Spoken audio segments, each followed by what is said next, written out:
Good morning. Today's topic is causes of economic growth and output gap. Chapter 35.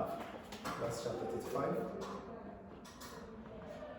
So, when we talk about economic growth, basically we're talking about an increase in the country's output.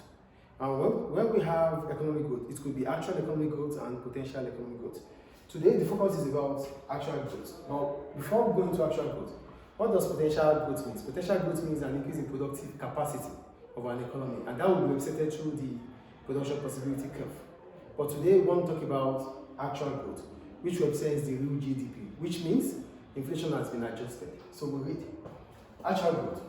It is the real rate increase in the country's GDP per year. That means the real GDP of the country has increased in a year. That is what actual growth is. So actual growth means real output has increased, which is also an indicator that spending in the economy has increased, because your national income must equal to your national expenditure. So total output must equal to national expenditure. That is what they are trying to tell us. So for the output, or the national output is, or the national income is consumption plus investment by firms plus government spending plus export minus import. All these minus imports could have increased, bringing about an increase in the actual growth of the economy. So increase in the economy, increase in the above economic variables will bring about, so we're going to go to the graph. But before I go into the graph, we have to understand that increase in consumption, increase in investment, increase in government spending, and increase in export will bring about a positive growth in the economy. So we have growth 1, we have growth 2. So I'm going to explain each one at a time. For growth 1, I wrote an increase in consumption, investment, and government spending or net export will lead to a shift in the aggregate demand curve from AD1 to AD2, and the real output will increase from Y1 to Y2. So what we are saying is this: an increase in consumption, an increase in investment, an increase in government spending, plus net exports will bring about an increase in the aggregate demand curve, shifting from AD1 to AD2. As a result of that, the real national output will increase from Y1 to Y2. So there's going to be, as soon as there's an increase in the aggregate demand curve, based on an increase in consumption, investment, government spending, and net export, it will bring about an increase in a shift to the right of the aggregate demand curve from AD1 to AD2, which brings about an increase in the real national output from Y1, Y2. Here we're not going to talk about price, because this is about other variables on which price is not involved. So here we're not going to talk about price, the price level. So what we're talking about is that there's government spending. Price will remain the way it is because government is spending, consumption has increased, investment has increased. So definitely if investment has increased, it would have meant that cost of production would have fallen within the economy, or government have, one way or the other, helped the economy through subsidy. That is why the price will remain the way it is. So that is for the growth 1. Then we'll go to growth 2. For growth 2, there's always an increase in the short-run aggregate supply curve and a fall in the price. So we check. Growth 2. A rise in productivity. What would have bring about growth 2 graph? A rise, it will be as a result of a rise in productive capacity or a fall in the price of global economic commodities. That means the global economic commodities has fallen. As a result, the cost of production for firms will have fallen.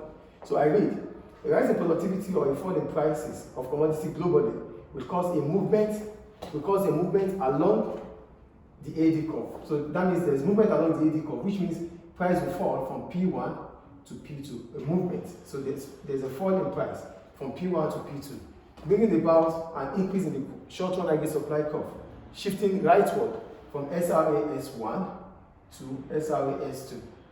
So the first thing is this: a rise in productivity will bring about an increase in supply, or a fall in price of commodity globally will bring the price of commodity down, moving it up, falling from P1 to P2, bringing about an increase in the real national output from Y1 to Y2. So I'm going to read it again.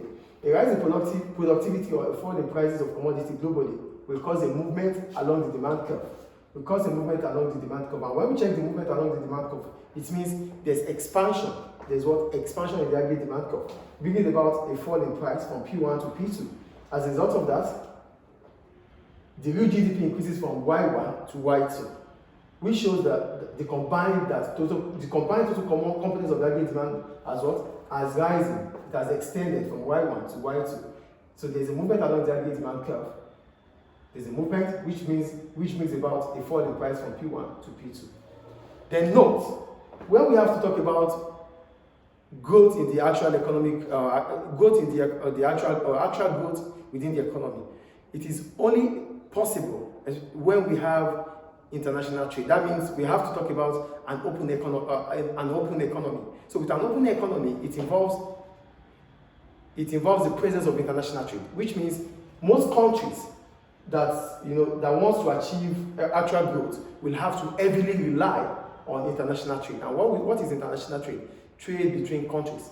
So, and that means free trade. That means there's no restriction, there's no trade barrier. That means about international trade. So that's about this. So I wrote, note, most economies rely on international trade to achieve actual growth. So to achieve actual growth, we need to rely on international trade, which means we do more of export than import.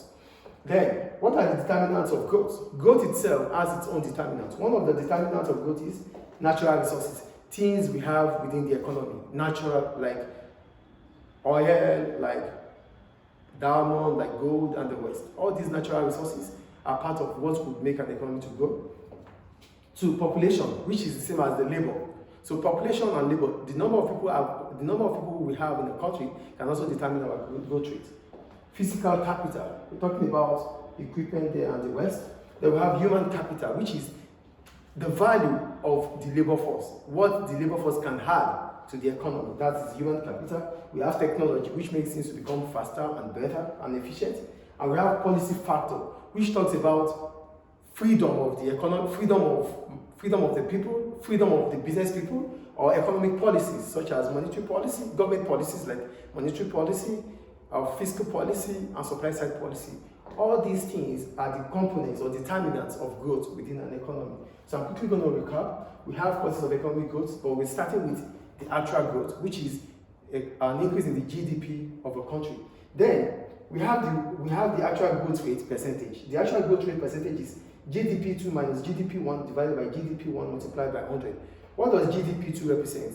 GDP2 represents the new real GDP, and the GDP1 represents the original GDP, and this is the original GDP multiplied by 100. So our actual growth rate percentage is GDP2 minus GDP1 divided by GDP1 multiplied by 100, which means we can also say it is the previous GDP, the present GDP, or the current GDP, real GDP, minus the previous GDP divided by the previous GDP multiplied by 100.